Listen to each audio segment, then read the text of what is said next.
দশম অধ্যায়ের নাম হলো বিভূতি যোগ। বিভূতি মানে ভগবানের যে মহিমা, আর অন্তরের যে সেই ঐশ্বর্য আর কি। আমরা দশম অধ্যায় আরম্ভ হয়েছে 7টা শ্লোক আমরা গতবার পড়েছিলাম। কি পড়েছিলাম? বিভূতি যোগে কি দিয়ে আরম্ভ হলো? ভগবান যে 7, 8, 9 তিনটে অধ্যায়ে আমরা তো দেখলাম, এখানে কিন্তু এই যে দ্বিতীয় শতক, যেমন প্রথম 6টা অধ্যায় ভগবদ গীতা, সেটা হলো মানব কেন্দ্রিক। আর দ্বিতীয় শতক যে 7th চ্যাপ্টার, মানে 7ম অধ্যায় থেকে আরম্ভ হচ্ছে, সে দ্বিতীয় শতক হলো ভগবত কেন্দ্রিক। 7ম অধ্যায় থেকে যে ভক্তির কথা, ভগবানের প্রতি মানুষের যে অন্তরের যে ভগবত প্রেম, ভগবানের জন্য অন্তরের যে একটা আকুতি, ভালোবাসা, আমরা দেখব শুধু যে মানুষ ভগবানের প্রতি এত ভালোবাসা, এটা আকর্ষণ অনুভব করেন, শুধু তা নয়, ভগবান নিজেও কিন্তু যে মানুষ ভগবানকে ডাকবার জন্য চেষ্টা করেন, তার প্রতি ভগবানেরও কি ভালোবাসা দেখুন। এই দশম অধ্যায়ে আরম্ভই হচ্ছে পুরে এব মহাবাহো শৃণু মে পরমম বচঃ, মানে এত কথা বলেছেন, তাতেও তার তৃপ্ত হয়নি, আরো বলবো। আমার কথা, ভগবানের কথা, তার মহিমার কথা তিনি না বুঝালে কার সাধ্য আছে তাকে বুঝবার? তিনি কিন্তু তার মহিমার কথা বলবেন,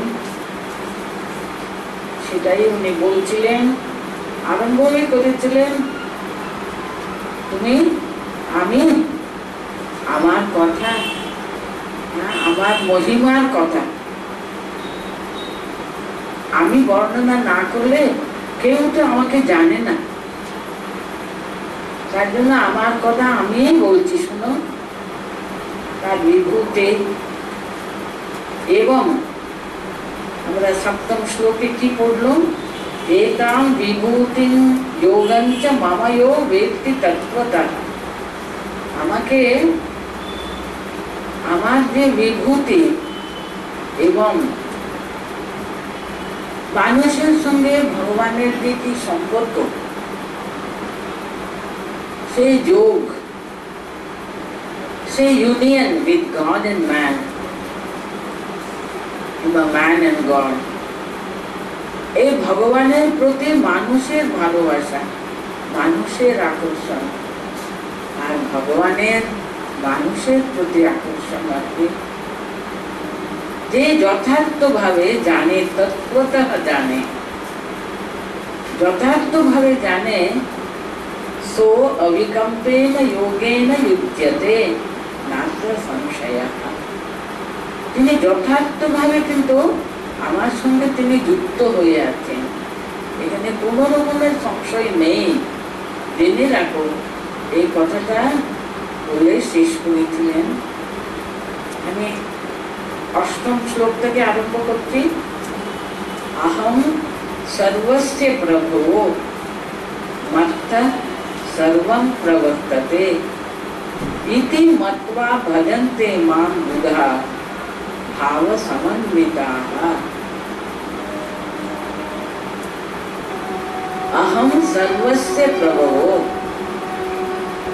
प्रभव माने कि उत्पत्ति स्थान, the origin, the source of everything আর কি, যেখান থেকে সমস্ত জগৎ প্রপঞ্চ সবকিছু উৎপত্তি হয়, সৃষ্টি হয়, সবকিছুর কারণ স্বরূপ হলেন ভগবান স্বয়ং। যারা ভগবান আমাকে যথার্থভাবে, আগের শ্লোকে কি বললেন, আমার মহিমা এবং আমার সঙ্গে মানুষের কি সম্পর্ক, আমার সঙ্গে যুক্ত তিনি, সে যথার্থভাবে যে জানে, সে আমাকে কিন্তু অবিচল, সে যোগযুক্ত হয়ে তিনি আমার জন্য তিনি সদা সর্বদা চেষ্টা করতে থাকেন আমাকে পাবার জন্য। তিনি ওই রকম ভক্ত আর কি, ভগবানকে কি করে উনি জানবেন, কিভাবে ভগবানকে কেমন ভাবে তারা বুঝতে পারে, ধারণা করতে পারে, সেটা উনি আবার তিনি কৃপা করে বুঝিয়ে দিচ্ছে। দেখুন দেখুন আমরা সাধারণ মানুষ কত রকমের ঝঞ্ঝাট নিয়ে, আপনারা সমস্ত সংসারের কত রকমের ঝঞ্ঝাটের ভিতরে থাকেন, তো কিন্তু সদা সর্বদা যদি এটা যদি মনটা, মনের ভিতরে এই কথাটা যদি স্থির থাকে, কি স্থির, তার ইচ্ছা ছাড়া একটা গাছের পাতাও নড়ে না, সবকিছু তার ইচ্ছাতেই হয়ে থাকে। তিনিই কিন্তু সবকিছুর কারণ, তার ইচ্ছাতে সবকিছু হয়ে থাকে। যা ঘটছে শুধু হাত জোর করে তারই ইচ্ছা পূর্ণ হোক, তিনি যেমন চাইছেন তাই তো হচ্ছে। আমাদের যে প্রাপ্য তিনি বিধান করছেন। এই যে সবসময় ভগবান কেন্দ্রিক মন, তার ইচ্ছা পূর্ণ হোক, তার জন্য প্রথমেই বলে দিচ্ছেন, अहम सर्वस्य प्रभवः मस्त सर्वं प्रवर्तते। আমি সমস্ত জগতের সবকিছুর মূল কারণ, আমার থেকে মস্তঃ সর্বং প্রবর্ততে, প্রবর্তিত হয়, উৎপত্তি হয়, সব চলছে কিন্তু আমারই ইচ্ছায়। আমার কাছ থেকে কিন্তু জগতের সবকিছু সৃষ্টি, স্থিতি, প্রলয় সব তার ইচ্ছায় কিন্তু হচ্ছে। তিনি জগদীশ্বর, তিনি সৃষ্টি, স্থিতি, প্রলয়ের কারণ কিন্তু তিনি স্বয়ং। ইতি মত্বা, এইভাবে জেনে, বুধাহা মাম ভজন্তে, সে জ্ঞানী মানুষ, সে বুদ্ধিমান লোক, সে যথার্থ জানে জগতের পিছনে যে মহা শক্তি কাজ করে চলেছে, সেটা আমি, ভগবান স্বয়ং তিনি, যে পরমেশ্বর, যার ইচ্ছায় সৃষ্টি হচ্ছে জগতের, যিনি সমস্ত সর্বক্ষণ এর পুষ্টি বিধান করছেন, পালন করে চলেছেন, তার ইচ্ছাই কিন্তু সমস্ত সৃষ্টি লয় প্রাপ্ত হচ্ছে।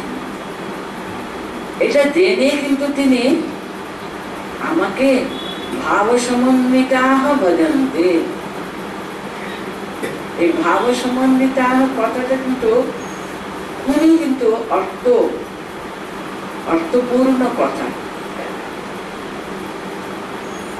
এখানে তুমি যা করো, জানি তুমি মঙ্গলময়, সুখে রাখো, দুঃখে রাখো, এটা সদা সর্বদা কি আমাদের অন্তরে থাকে। দুঃখ আসে, সুখ আসে, ভালো আসে, মন্দ আসে, সবকিছুর পিছনে তারই মঙ্গল হস্ত কিন্তু রয়েছে। কেন? জানি তুমি মঙ্গলময়, আমার কল্যাণের জন্য তুমি সব বিধান করছো, তোমার ইচ্ছা পূর্ণ হোক স্বামী। এইভাবে যে ভগবানের কাছে ভাব সমন্বিতাহ মানে কি, প্রেমপূর্ণ ভাবে, শ্রদ্ধান্বিত হয়ে, অত্যন্ত ভক্তি, শ্রদ্ধা, প্রেম, ভগবানের প্রতি ভক্তি, সব কিছু কিন্তু এই যে ভাব, একটা ভাব নিয়ে কাজ করে, তার প্রতি আমাদের ঐকান্তিক একটা ভালোবাসা, তিনি আমার মঙ্গলের জন্য সবকিছু করছেন। এই ভাবটা সদা সর্বদা অন্তরে রেখে ভগবান নিজে বলে আমাদের বুঝাচ্ছেন, আহম সর্বস্য প্রভবঃ মত্তা সর্বং প্রবর্ততে। এইরকম ভাবে কিন্তু ইতি মত্বা বুধাঃ মাম ভাব সমন্বিতাঃ মাম ভজন্তে, ওই ভাবে পরিপূর্ণভাবে প্রতিষ্ঠিত হয়ে তারা এইরকম ভাবে কাজ করছেন, আমাকে আমার ভজনা করেন। তারা জানে আমি যা করি তাদের মঙ্গলের জন্য। তাহলে আমি যদি তাদেরকে যত রকমের কষ্ট দিই, প্রথম পদে পদে তারা মার খাচ্ছে, তারা জানে আমার মঙ্গলের জন্যই কিন্তু ভগবান আমাকে দুঃখ দিচ্ছে। কেন? তারা ভাব সমন্বিতা, আমার প্রতি তাদের একেবারে অন্তর থেকে কি শ্রদ্ধা ভালোবাসা। তারা জানে আমি তাদের সর্বস্ব, পিতা হচ্ছে দেবতা, মাতা ধাতা পিতা মহা বলছেন। এইভাবে জেনে আর কি বুধাঃ ভাব সমন্বিতাঃ মাম ভজন্তে, ওরা আমার ভজনা করে আমাকে ভালোবাসে, আমার সবসময় তারা বন্দনা করে, আমার পূজা করে। এরকম জেনে আহম সর্বস্য প্রভবঃ মত্তা সর্বং প্রবর্ততে। দেখুন, ভক্ত ভগবানের যে একটা আন্তরিক একটা তাদের সম্পর্ক তিনি জানেন, আমাকে তিনি ভালো করে বুঝেছেন, আমার সম্পর্কে তার ধারণাটা পরিপূর্ণভাবে কিন্তু ভাব সমন্বিতা, শ্রদ্ধা ভক্তি প্রেম পরিপূর্ণভাবে তাদের অন্তরে রয়েছে আমার প্রতি। अहम सर्वस्य प्रभवः मत्ता सर्वं प्रवर्तते इति मत्वा भजन्ते। कारा भजन्ते? बुधाः भाव समन्विताः भजन्ते।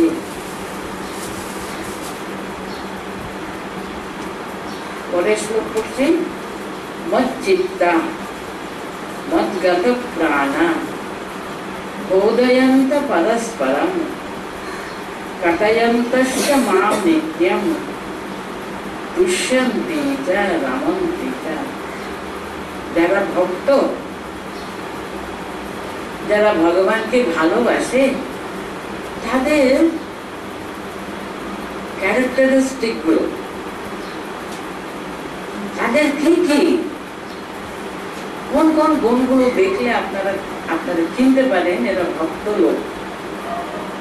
আপনারা তো ভক্ত, তো ভগবানকে ভালোবাসেন বলে তো দেখুন একটা ছুটির দিনে ছুটে আসেন, একটু ভাগবত কথা একটু শুনি, ভগবানের সম্পর্কে কিছু শুনবো।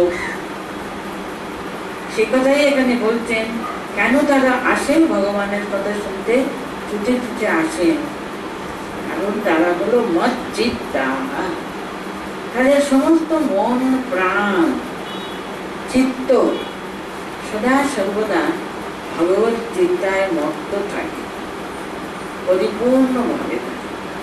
মদ্গত প্রাণাঃ, তাদের এই যে প্রাণ ভগবত চিন্তায় মগ্ন। তারা তাকে না পেলে, তার কথা না শুনতে পেলে প্রাণটা যেন একেবারে অন্তরে বড্ড বেশি তারা কষ্ট পায়। তাদের সমস্ত প্রাণ মন আমার চরণে সমর্পিত থাকে। ঠাকুর বলতেন পরস্পরম বোধয়ন্তঃ, তারা একত্র হলেই তারা কার কথা বলে? ভগবত আলোচনা, ভগবানের কথা। যারা ভক্তরা একত্র হলে ঠাকুর কথা বলতে বলেছে না, যারা ধূপ পান করবার অভ্যাস আছে তারা একত্র হলে হ্যাঁ ভালোবাসে ওরা। ওই কোথায় একটু মানে দুজন হলে একটু মানে সবগুলো জোগাড় করে স্মোকিং, যাদের ভীষণ একটা নেশা আর কি, পরস্পরকে পেলে খুবই খুশি। ঠিক তেমনি দেখুন ভক্তরও তাই একসঙ্গে হলেই কিন্তু তারা এই যে আমি সকালবেলা এই কথা শুনেছিলাম, এই কথা পাঠ করেছিলাম, কি করেছিলাম না করেছিলাম, ভগবত কথা বলতে শুনতে এত ভালোবাসে,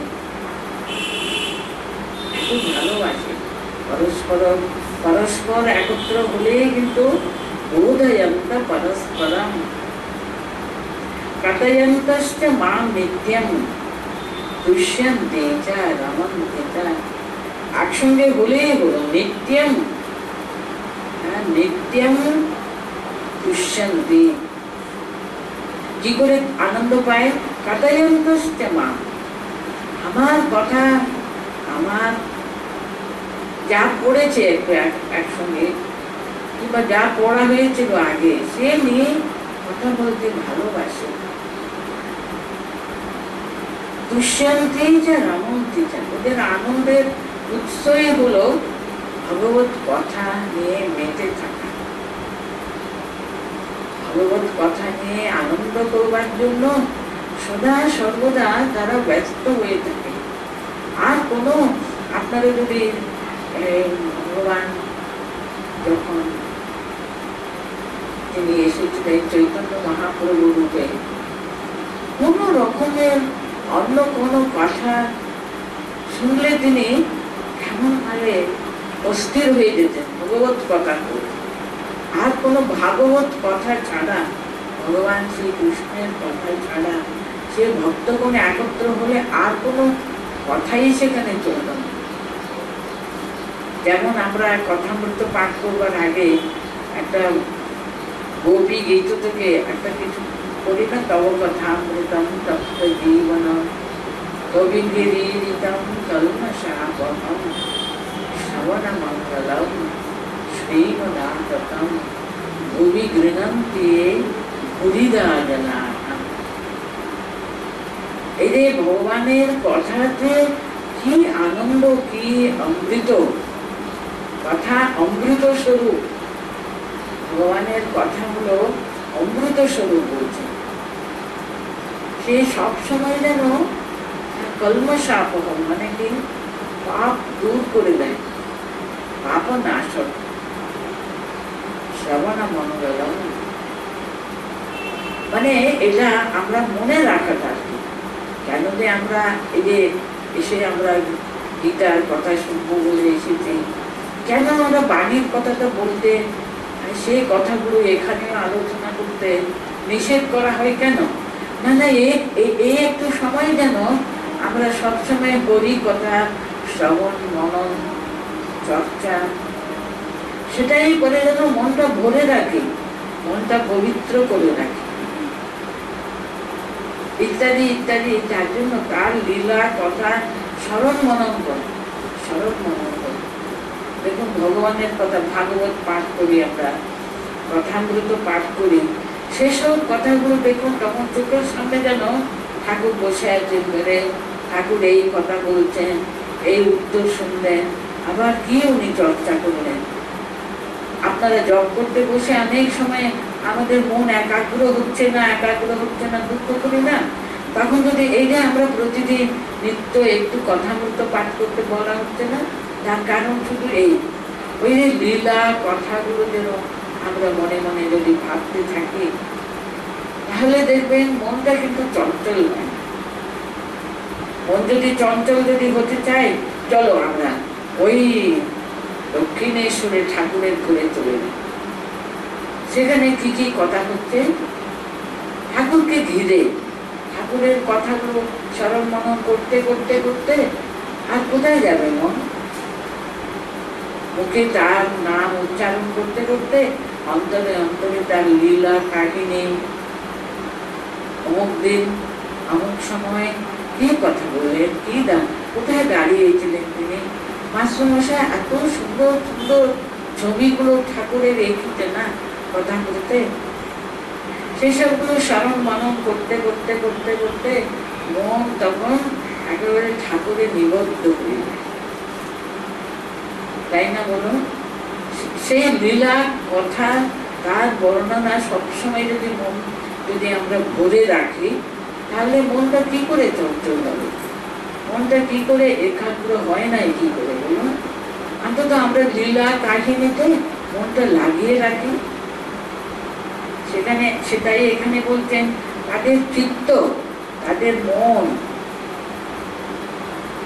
তাদের অন্তর বহির সে প্রাণ যেন মদ্গত প্রাণা, মদ্গত চিত্তা, প্রাণ মন সব আমার চরণে সঁপিয়ে দিয়েছে তারা, কিন্তু একত্র হলে শুধু আমার কথাই বলবে না, আমার কথাই বলবে না।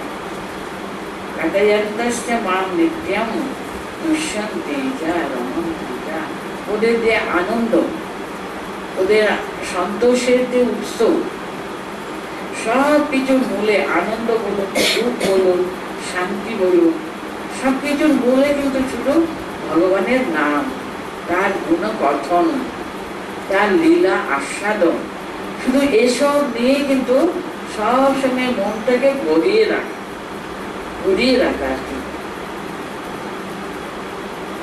ভগবান বলছেন এইভাবে করতে করতে করতে কি হবে, তার রিজাল্টটা কি হবে। এরপরে শ্লোকে কি সুন্দর করে বলছেন দেখুন, তেষাম মানে ওইসব মানুষ আর কি, সতত যুক্তানাম, এইভাবে যাদের মন সদা সর্বদা আমার সঙ্গে যুক্ত হয়ে আছে, আমার কথা তারা সদা সর্বদা মনন করতে থাকে, যুক্ত হয়ে থাকে মানে কি, ওরা সব সময় আমার চিন্তা ছাড়া অন্য কোনো চিন্তা করতে ভালোবাসে না, ওদের ভালো লাগে না। সতত যুক্তানাম প্রীতিপূর্বকম ভজতাম, ওরা আমাকে এত ভালোবাসে, আমার কথা শুনতে শুনতে তারা বিফল হয়ে যায়। প্রীতিপূর্বকম ভজতাম, অনেক সময় আপনারা দেখবেন, অনেক সময় তার নাম করতে কত নিরস লাগে। কেন বলুন তো? আমরা ওই রকম ভাবে ভালোবাসতে জানি না ভগবানের প্রতি। আমাদের যে সে চিন্তা ভাবনা, আমাদের যে প্রেম ভালোবাসা, সেটা অনেক সময় ভরপুর হয় না। কারণটা কি? তাকে তো আমরা দেখতে পাচ্ছি না, অনুভব করতে পারছি না, তার সান্নিধ্য সবসময় আমাদের মনে খুব আনন্দ দিচ্ছে না, তো নিরস হয়ে যায়। তার জন্য সেটা দূর করবার জন্য তার লীলা কাহিনী বারে বারে স্মরণ করে, বারে বারে স্মরণ করে, করতে করতে করতে সেটা খুব সরস আনন্দদায়ক হয়ে যায়। তার জন্য এখানে বলছেন ভজতাম প্রীতিপূর্বক, যা দেবে সেটা যাতে প্রীতিপূর্বকম, অত্যন্ত তার প্রতি প্রাণের যেন টান অনুভব করা সদা সর্বদা, সেরকম ভাবে যারা প্রীতিপূর্বক আমার ঘটনা করতে থাকেন, তাদের কি হবে? দদামি বুদ্ধিযোগম দদামি তম বুদ্ধিযোগম দদামি, এমন একটা বুদ্ধি, পরিশুদ্ধ বুদ্ধিটা আমি তাদের দদামি মানে আমি দেব, যার দ্বারা কিভাবে তে মাম উপয়ন্তি, মাম উপয়ন্তি, তার দ্বারা কিন্তু যারা আমাকে প্রাপ্ত হবে, আমাকে ওরা লাভ করবে।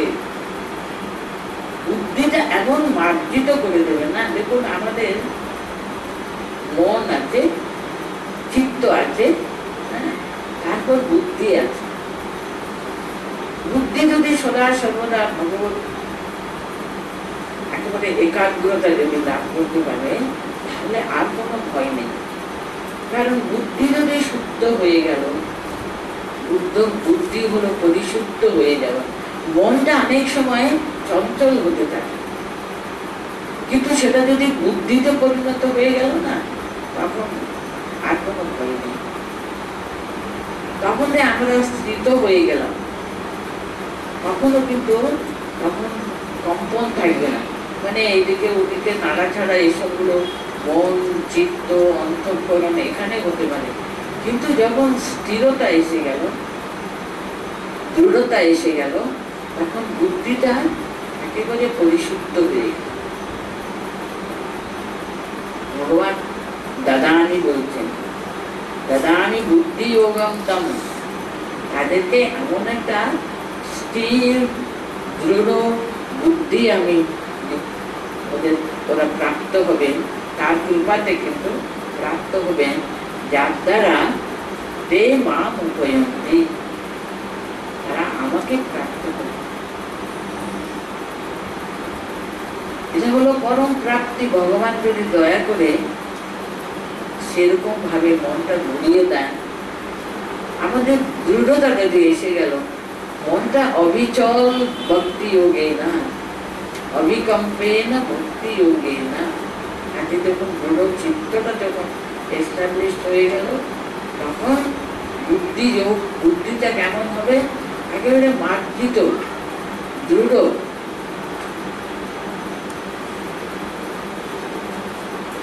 আর তো কোনো আর ভয় থাকবে না। বুদ্ধি যোগম, সে বুদ্ধিটা যদি মার্জিত হয়ে গেল, বুদ্ধিটা দৃঢ় হয়ে গেল আর কি, তখন ভক্ত এমন ভাবে পরিণত হবে না, সে কথাটা আপনারা দেখবেন। আর হরি মহারাজের চিঠিতে উনি বাবুরাম মহারাজকে সবসময় এরকম ভক্ত আর কি, যারা বাবুরাম মহারাজকে চিঠি লিখছেন, তখন বলছেন আপনার কথা। হরি মহারাজ আর বাবুরাম মহারাজ এরা সবাই তো ঠাকুরের কাছে এসেছিলেন, তো কিন্তু পরস্পরের প্রতি তাদের কি ভালোবাসা, কি শ্রদ্ধা, কি প্রেম ছিল বলুন। বলছে নিত্যোৎসবম ভবতেষাম নিত্যম শ্রী নিত্য মঙ্গলম। আপনারা যেখানে আসেন, আপনাদের উপস্থিতি মানে হলো মানে ভক্ত যেখানে উপস্থিত হন, এইরকম একেবারে যারা একেবারে শ্রেষ্ঠ, ভগবত ভক্তিতে পরিপূর্ণ, তাদের দৃঢ় চিত্ত, তাদের ওই রকম ভক্তদের উপস্থিতিতে কিন্তু কি হয়ে যায়, ওরা উপস্থিত হলেই হলো সে নিত্য উৎসব। মানুষকে এত আনন্দ তারা দেন, সেটা যেন উৎসব, যেমন কোনো একটা উৎসবে যেমন মানুষ আনন্দে আপ্লুত হয়ে যায়, নিত্যোৎসবম ভবতেষাম নিত্যম নিত্যম শ্রী নিত্যম মঙ্গলম। কেন? এষাম হৃদিস্থ ভগবান মঙ্গলায়তন হরিহি। কারণ আপনাদের হৃদয়ে ভগবান সে মঙ্গলায়তন হরি, সেই ভগবান হলেন একেবারে উনি মঙ্গল স্বরূপ, মোস্ট অত্যন্ত অসপিশিয়াস। ওনার উপস্থিতি হলো পরম মঙ্গলদায়ক, পরম শ্রেয়দায়ক, পরম পবিত্রদায়ক আর কি। তাকে আপনারা সদা সর্বদা হৃদয়ে সবসময় নিয়ে বেড়ান। তো আপনার হৃদয়ে তিনি সদা সর্বদা অবস্থান করছেন না। আপনারা যেখানে যেখানে উপস্থিত হন, সেখানে সেখানে দেখবেন সেই আনন্দের একেবারে একটা উৎসব লেগে আছে। আপনি শুধু উপস্থিত হলেন, সেখানে সবসময় মঙ্গল, সেখানে স্নেহ, সমৃদ্ধি আর কি, শান্তি, সমৃদ্ধি, পরিপূর্ণতা, সবকিছু যেন একেবারে একটা মঙ্গলময়। আপনার শুধু উপস্থিতিতে এরকম ভক্তদের কথা, যেটা উনি নিত্য মঙ্গলদায়ক তারা। আর তেষাম সততযুক্তানাম ভজতাম প্রীতিপূর্বকম। এইভাবে যে সব ভক্ত আমাকে প্রীতিপূর্বক ভাবে সদা সর্বদা আমার সঙ্গে যুক্ত থেকে ভজনা করতে থাকেন, তাদেরকে আমি এমন ভাবে বুদ্ধিটা দৃঢ় করে দিই, বুদ্ধিতে আমি প্রতিষ্ঠিত থাকবো, তখন তারা বুদ্ধি যোগের দ্বারা আমার সঙ্গে যোগযুক্ত হয়ে ওদের বুদ্ধিটা এমন পরিপূর্ণ হয়ে গেছে না, সেটা কিন্তু আমাকে প্রাপ্ত হতে তাদের কোনো অসুবিধা হবে এই না। মা উপায়ান্তে তারা আমাকে প্রাপ্ত হবেই হবে। আরো বলছেন, আরো ওদের কথা আরেকটা শ্লোকে বলেছেন, তেষাম এবানুকম্পাম কল্পার্থম আহম অজ্ঞানজম তমঃ নাশয়ামি। ওখানে দদামি বললেন, এখানে কি নাশয়ামি? এই দদামি এবং নাশয়ামি দুটো কাজ। ভগবানকে চিন্তা করলে কি হয় দেখুন। দদামি প্রথম বললেন, বুদ্ধি যোগম দদামি। কি করে সে বুদ্ধি যোগম দদামি? এই পরবর্তী শ্লোকে বলতেন, তেষাম এব অনুকম্পার্থম अहम अज्ञानजं तमः नाशयामि आत्मभावस्तु ज्ञानदीपेन भास्यता। করলে কিরকম হবে দেখুন, তেষাম অনুকম্পার্থম एवा अनुकंपार्थम एवा अहम अज्ञानजं तमः नाशयामि ज्ञानदीपेन न आत्मभावस्तो ज्ञानदीपेन भास्वता। आत्मभावस्तो माने कि आमी सेखाने उपस्थित थाकबो, আমি তাদের হৃদয়ে উপস্থিত থাকবো বলে। কেন উপস্থিত থাকবো? অনুকম্পার্থম তেষাম, তাদের প্রতি অনুগ্রহ করি, তাদের প্রতি আমি অনুকম্প, আমার যে ওদের প্রতি কি ভালোবাসা। অনুকম্প মানে কম্প্যাশন, দয়া। এত তার দয়া হয় যারা এরকম ভাবে সদা সর্বদা তাকে স্মরণ মনন করবার জন্য প্রাণপণ চেষ্টা করতে থাকে। প্রথম বললেন, তাদেরকে আমি এমন বুদ্ধি যোগে প্রতিষ্ঠিত করব, তারা আমাকে পেতে পারে। কেমন ভাবে আমাকে ওরা প্রাপ্ত হবে? তাদের প্রতি এত আমার অনুকম্পা, এত তাদের প্রতি আমার কৃপা, করুণা, দয়া, যে কথা বলবেন। তার জন্য কিভাবে বুদ্ধি যোগটা স্থির হবে? তাদের অন্তরে আছে না তমহ, অন্ধকার, অজ্ঞান অন্ধকারকে প্রথম নাশ হয়ে আমি, ওদের অজ্ঞান অন্ধকার ভিতরে যে জন্ম জন্মান্তরের কত অজ্ঞান জড়ো হয়ে আছে না, সেটা দূর করবেন। কি করে দূর করবেন? আত্মভাবস্থ, আমি নিজেই সেখানে উপস্থিত থাকবো। আমি উপস্থিত থাকলে কি হয়? জ্ঞান দীপেন ভাস্য, সেখানে জ্ঞান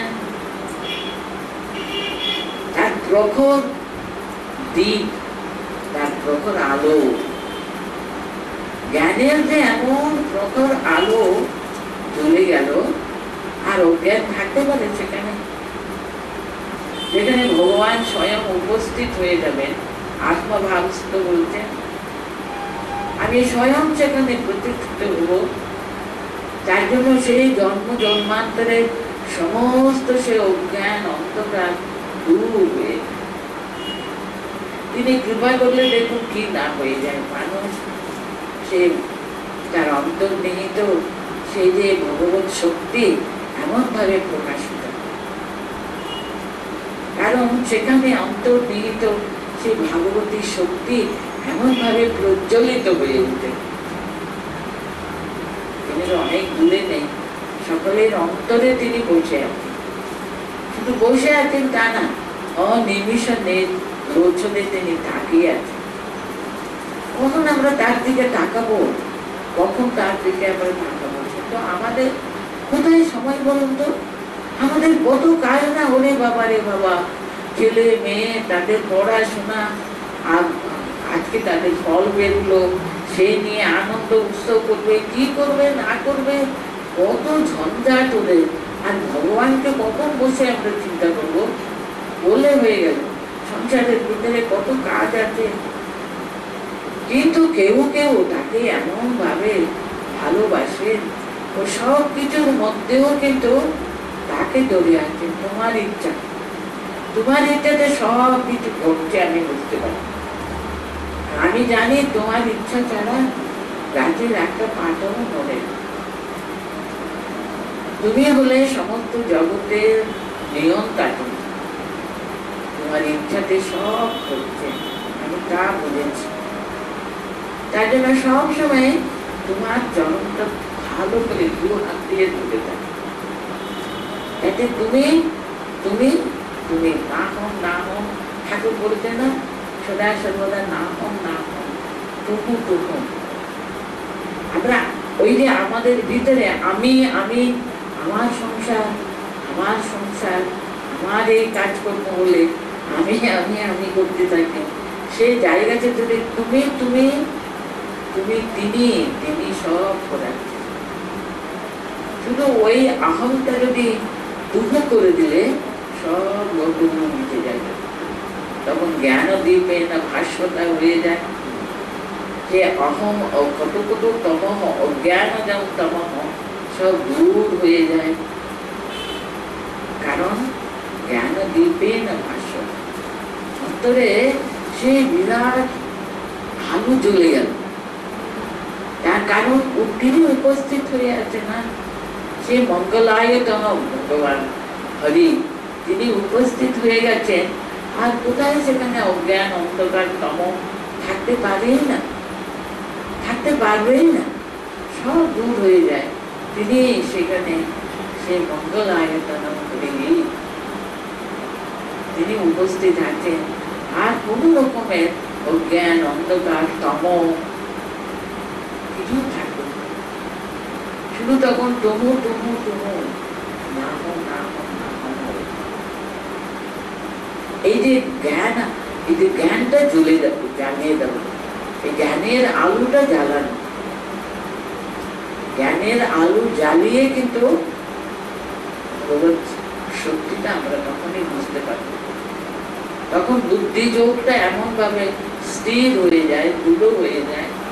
তার জন্য দেখুন আমাদের সেই গায়ত্রী মন্ত্রটা ধিয়ো ইয়ো না প্রচোদয়াৎ, সেই ধিয়ের জন্য দেখুন আমাদের ঋগ্বেদের কথা এটা, ধিয়ো ইয়ো না প্রচোদয়াৎ।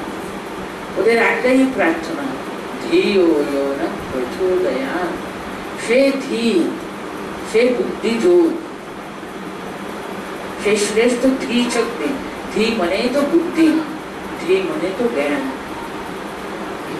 ওম ভূর্ভুবঃ স্বঃ তৎসবিতুর্বরেণ্যঃ ভর্গো দেবস্য ধিয়ো ইয়ো নঃ প্রচোদয়াৎ। যারা শুধু ওই শ্রেষ্ঠ ধি শক্তির জন্য কত প্রার্থনা করতেন। দেখুন 6000 বছরের আরো কত বছরের আগে আমাদের বৈদিক এইজটা এখনো কিন্তু নির্ণয় হয়নি। কত হাজার বছরের আগে আমাদের ঋগ্বেদ আরম্ভ হয়েছিল, সে নিয়ে এখনো কিন্তু মতান্তর আছে। যাই হোক, আমরা 5-6 হাজারই ধরি।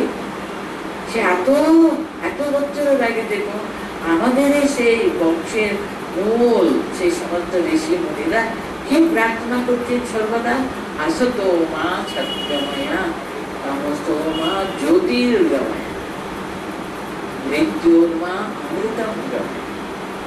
প্রতিদিন তো দেখছি মানুষ জন্মাচ্ছে আর কত বছর জীবিত থেকে মরে যাচ্ছে, মৃত্যুতে তারা ভয় পেতে না তো। মৃত্যুর মা অমৃতম গময়া। আমরা মৃত্যু আসুন না, কিন্তু আমরা জানি আমরা অমৃতের সন্তান, আমরা সেই অমৃতত্ব লাভ করবই করব। তারা কাটে এতটুকু বিচলিত হতে না তো।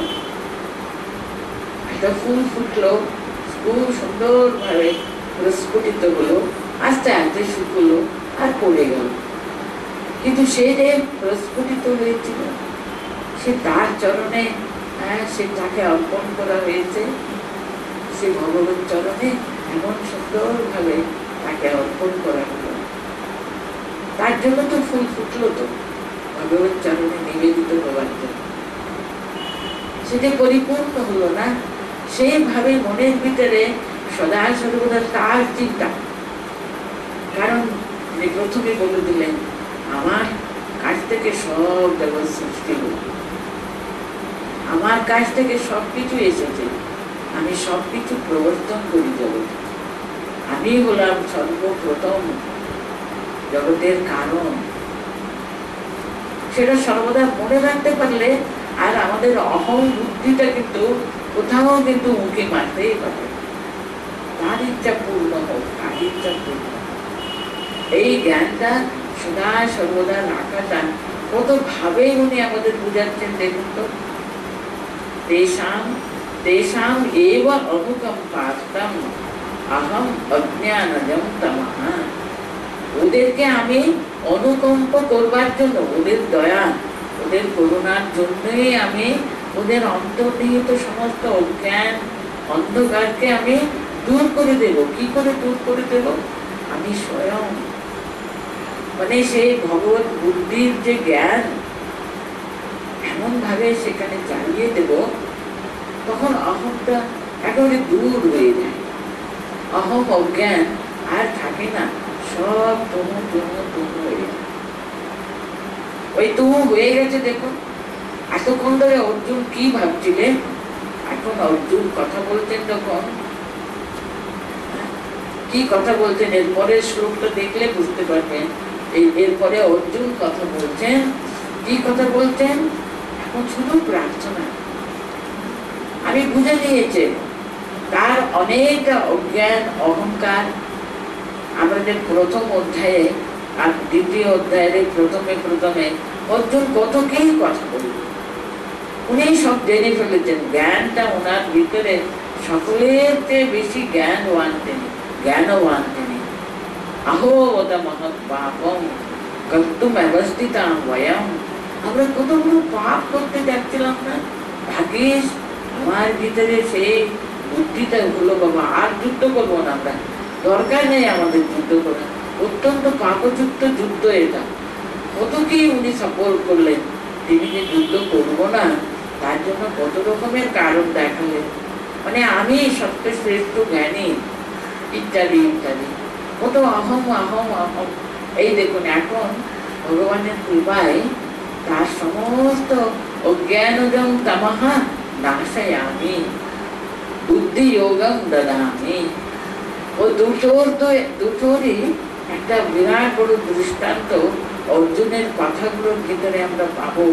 অর্জুন এখন পরিপূর্ণভাবে ভগবান শ্রীকৃষ্ণকে শুধু আমার বন্ধু, আমার যে বন্ধু শ্রীকৃষ্ণ তা কিন্তু উনি নন, তিনি কিন্তু পরম ব্রহ্ম, পরম ধাম, পবিত্রম পরমম ভবান, পুরুষম শাশ্বতম, দিব্যম আদিদেবম, আজম বিভুম।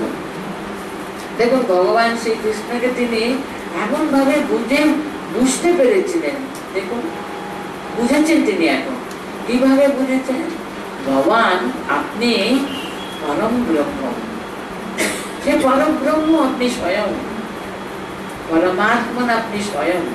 সমস্ত জগতের সৃষ্টি স্থিতি প্রলয়ের পিছনে যে মহাশক্তি কাজ করে, সে কালাতীত, সেই সমস্ত তার কোনো কিছু এই কারণ ক্রিয়া কারণ কোন ভিতরে সে আপনাকে ধরা যাবে না। আপনি সবকিছুর ঊর্ধ্বে, পরম ব্রহ্ম স্বয়ং আপনি, পরম ধাম।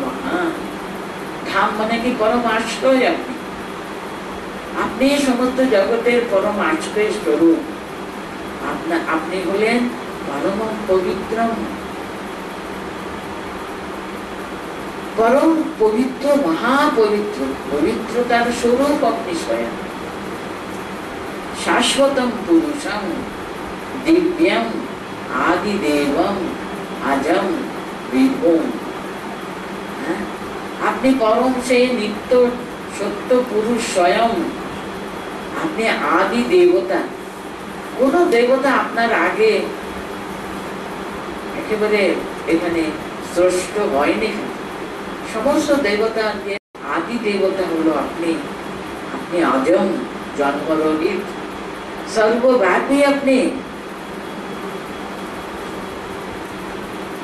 দিব্যম অজম বিভূম, আপনি প্রভু, জগতের সমস্ত মালিক, আপনি সর্বশ্রেষ্ঠ। আপনি পরম ব্রহ্ম, পরম ধাম, পবিত্রম পরমম ভবান, পুরুষম শাশ্বতম দিব্যম আদিদেবম অজম বিভূম।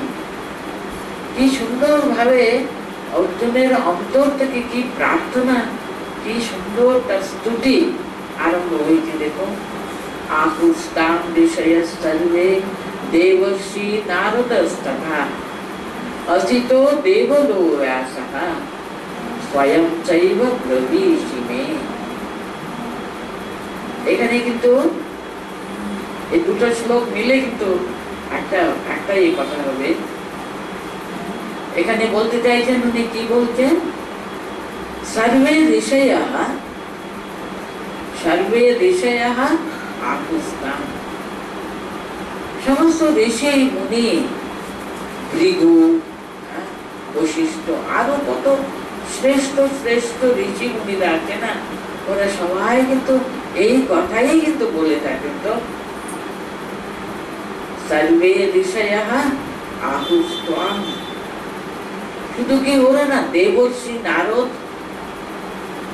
তিনিও কিন্তু এই কথাটা বলেছেন। শুধু দেবর্ষি নারদ না, অসিত, দেবলা, ব্যাস, মানে উনি শুধু ঋষি মুনি দিয়ে আরম্ভ করলেন। মনে পড়ে গেল শ্রেষ্ঠ দেবর্ষি আছেন, আরো কত কত শ্রেষ্ঠ ঋষি। আমরা যেমন বলতে যখন যাব, কত কি নামগুলো সবটা মনে পড়ে না। সবাই তো বলে, এই যে ওই বলেছিল, ওইও বলেছিল, তো নামগুলো যেমন দুই একটা মনে পড়ে যায়। অর্জুন দেখুন, ঠিক অন্তরের কথাটা উনি ঠিক ঠিক বলতে পারছে না, প্রথমে বলে দিলেন সর্বে ঋষয়ঃ, তারপরে দেবর্ষি নারদ, অসিতা, দেবলা, ব্যাস, সবাই তো এই কথাই তো বলছে। শুধু ওরা কেন বাবা, এই তো স্বয়ং চৈব ব্রবীষি মে, এক্ষুনি আমাকেও তো আপনি তাই বললেন। এতক্ষণ ধরে আপনি আমাকে এই তো আমি অজ, আমি এই, আমি সেই বলে, আপনি তো মাম অজম অনাদিচ্চ বেত্তি লোক মহেশ্বরম, এইসব কত কি তিনি বলেছেন না। প্রথম থেকে তিনি যখন আরম্ভ করলেন, তিনিও তো ওইসব কথাগুলো বলেছেন। হ্যাঁ, ঋষি মুনিরা, আমরা ছোটবেলা থেকে এই তো শুনেছি ঋষি মুনিরা সব এই কথাই বলেছে, আর এখন আপনিও তো সেই কথাগুলো বললেন। এবার আমি বুঝেছি, এবার কিন্তু আপনি আমাকে ফাঁকি দিতে পারবেন না। আপনি, আমি বুঝে নিয়েছি আপনি পরম ব্রহ্ম স্বয়ং, পরম ধাম, পবিত্রম পরমম ভবান, পুরুষম শাশ্বতম দিব্যম আদিদেবম অজম বিভূম আহুস্তাম ঋষয়ঃ সর্বে। আমি বলে ফেলেছি, তাতে তৃপ্ত হচ্ছে না কিন্তু অর্জুন। আমি হয়তো সাধারণ মানুষ, আমি বলেছি বলে এরকম আপনারা মনে করবে না। কেন ঋষি মুনিরা এই কথাটা বলছেন? ওই যে দেবর্ষি নারদ স্বয়ং এই কথাই বলেছেন। আরো কত কত ঋষি, নামটা যে কটা নাম মনে পড়ছে, অসিত, দেবলো, ব্যাস, ওদের নামও মনে পড়েছে, বলে দিচ্ছেন। শুধু কি তাই, আপনি তো স্বয়ং এতক্ষণ তো এই তো বললেন, তাহলে আপনি সাধারণ না। এরপরেও দেখবেন কত উনি ক্ষমা চাইবেন, আমি তোমাকে সখা মনে করে কত রকমের কথা বলে ফেলেছি, তুমি দয়া করে ক্ষমা করো আমাকে, আমি জানতাম না তুমি যে এত শ্রেষ্ঠ, আমি বুঝতেই পারি। এইভাবে উনি, কিন্তু সঙ্গে সঙ্গে যেহেতু আর ওর অজ্ঞান ওখানে আর নেই, কারণ ভগবান বলছেন যারা আমাকে আশ্রয় করে তাদের অন্তরের অজ্ঞান দূর করে সেখানে জ্ঞান দ্বীপে না ভাষা। অর্জুনের মনের অজ্ঞান এখন সম্পূর্ণভাবে চলে গেছে, তো তিনি কৃপা করে নিজে তার অন্তরে প্রকাশিত হয়েছে বলে সঙ্গে সঙ্গে দেখুন পরম ব্রহ্ম পরম ধাম পরমম পবিত্রম পরমম ভগবান বলে একটা একটা করে শেষ করি। সর্বমেত ধৃতম মন্যে यन्मां वदति केशव नहि ते भगवान व्यक्तं विदु देवान दानवान। এই কয়েকটা তিনি শ্লোকে তিনি ভগবানের স্তুতির মতো উনি অর্জুন তার অন্তরের ভাবটা প্রকাশ করতে আরম্ভ করেছিলেন। সর্বমেত ধৃতম মন্যে यन्मां वदति केशव, हे केशव सर्वमन्ये सर्वम एतद् यन्मां वदसि, তুমি যা যা আমাকে আপনি বললেন না সব আমি জানি পরম সত্য। সর্বমেতদ্ ঋতম মানে ঋতম, ওখানে দৃঢ়ম আছে না, এতৎ সর্বম ঋতম, ঋতম মানে সত্যম, তাই না? সর্বম এতদ্ ঋতম মানে সর্বম সর্বমেতদ্ ঋতম, एतद् ऋतम सन्धि हुए एतद् ऋतम हয়েছে আর কি। सर्वमेतद् ऋतम मन्ये यन्मां वदति केशव, हे केशव यन्मां वदसि यत् मां वदसि, যে সব কথাগুলো আপনি আমাকে বললেন एतद् सर्वं ऋतम ऋतम मन्ये, আমি জানি প্রত্যেকটি কথা কিন্তু পরম সত্য, পরম সত্য বলে আমি জানি। नहीं ते भगवान व्यक्तम विदुर देवान दानवा, ते भगवान व्यक्तम মানে তোমার যে সে প্রভাব কিংবা তোমার যে আবির্ভাবের যে মহিমা কেউ জানে না, তো না দেবতারা জানে না দানবগণ জানে, কেউ জানে না। তুমি তোমার রূপটা তুমিই জানো, কে বুঝবে? কার সে ক্ষমতা আছে তোমার যথার্থ তোমার ভাবটা বুঝবার ক্ষমতা কারোরও নেই। তুমি দয়া করে বুঝাও, তাহলে কিছু বলতে পারে। কি সুন্দর অর্জুন বুঝেছেন দেখুন। সর্বমেতদ্ ঋতম মন্যে यन्मां वदति केशव, হে কেশব তুমি যা যা বললে আমি সব জানি, পরম সত্য পরম সত্য পরম সত্য। हे भगवान ते व्यक्तिं विदुर देवा न दानवाः, তোমার যে প্রভাব, তোমার যে অবতারের যে সে আবির্ভাবের যে যথার্থ অর্থ এবং মূল্য না বিদুহ দেবা না দানব, কি দেবতা কি দানব কেউ তোমার যথার্থ তোমার যে আবির্ভাবের যে সে পরম বৈভব পরম সত্য সেটা কেউ জানি না, তো কেউ জানতেও পারে না। কে বুঝবে পারে তোমাকে পরিপূর্ণভাবে? কে জানতে পারে? কেউ জানতে পারে। তুমি না জানালে তোমার গ্রেটনেস, তোমার যে মহিমা, তোমার বিভূতি কেউ জানে। সর্বমেতদ্ ঋতম মন্যে, এতক্ষণ ধরে তিনি যা বুঝালেন আমি সব জানি, পরম সত্য পরম সত্য। কে তোমাকে বুঝতে পারে বলো? কোন দেবতা তোমার যথার্থ তোমাকে যথার্থভাবে ধারণা করতে পারে? তোমার মহিমা সম্পর্কে তারা সম্পূর্ণভাবে অবগত হবে, কে বলতে পারে? কেউ বলতে পারে না, দেবতা দানব কেউ বুঝতে পারে। এইভাবে অর্জুন তার অন্তরে যে প্রকাশ পেল আর কি ভগবানের কৃপাতে, সেগুলো তিনি একটু বলতে আরম্ভ করেছেন। আমি পড়ি যে শ্লোকগুলো। अहम सर्वस्य प्रभवो मत्तः सर्वं प्रवर्तते इति मत्वा भजन्ते मां बुधा भाव समन्विता मच्चित्ता मद्गत प्राण बोधयन्स परस्परं कथयन्तश्च मां नित्यं तुष्यन्ति च रमन्ति च तेषां सततयुक्तानां भजतां प्रीतिपूर्वकं ददामि बुद्धियोगं तं येन मामुपयान्ति ते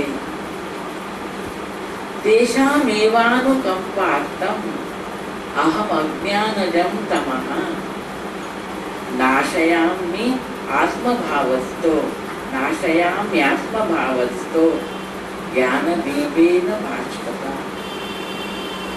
अर्जुन उवाच परं ब्रह्म परं धाम पवित्रं परमं भवान् पुरुषं शाश्वतं दिव्यम् आदिदेवम् अजं विभुम् आहुस्तां ऋषयस्तर्वे देवर्षि नारदस्तथा असितो देवलो व्यासः स्वयं चैव ब्रवीषिमे सर्वमेतद्धृतं मन्ये यन्मां वदसि केशव न हि ते भगवन् व्यक्तिं विभुर्देवा न दानवाः।